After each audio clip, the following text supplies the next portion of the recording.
sommes dans un pays laïque et multiconfessionnel où, par exemple, il y a beaucoup de choses qui doivent être régulées. Donc, c'est surtout ces difficultés, quoi. Donc, souvent, les problèmes qu'on rencontre au niveau des lieux de culte, ou souvent au niveau de la laïcité ont vécu, et souvent qui ne comprennent pas tellement la laïcité. Si on prend le simple foulard des femmes que les musulmans portent dans les écoles, souvent, pas les on dit non, il faut enlever. Donc, bon, c'est des petits problèmes que nous vivons dans la vie qui ne sont pas vraiment des trucs réellement de religion ou de laïcité. C'est une question de mauvaise interprétation de la laïcité. Et quand on parle de lieu de culte, vous savez, quand on dit lieu de culte, on ne détermine pas le destinataire.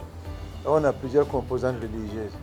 Et souvent, quand on n'a pas déterminé, le premier à venir, c'est le premier à servir. Donc, ça cause souvent sous des conflits, des difficultés aussi. Donc, ce sont des trucs que nous vivons souvent en tant que responsables de fêtières. Ce sont ces petits problèmes que nous travaillons à éliminer pour qu'il y ait beaucoup plus de cohésion, plus de compréhension, plus de paix dans la société surtout.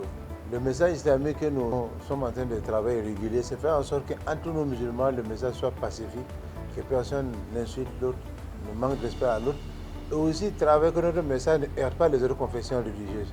Parce que nous sommes un pays où on a plusieurs ethnies, plusieurs religions, et il y a toute la diversité. Ce sont des régulations que nous avons en train de faire. On a eu à former plus de 150 imams et nous travaillons. On a mis une directive en place pour permettre aux gens de comprendre qu'est-ce qu'ils doivent faire en tant que prêcheur, en tant que prédicateur. C'est passer le message du Seigneur, du divin, et aussi ça heurter les gens. Parce que le message, quand on dit waz en arabe, c'est conseiller des gens, sensibiliser les gens. Donc on doit les sensibiliser avec beaucoup de respect, beaucoup aussi de compréhension et de respect de l'autre surtout.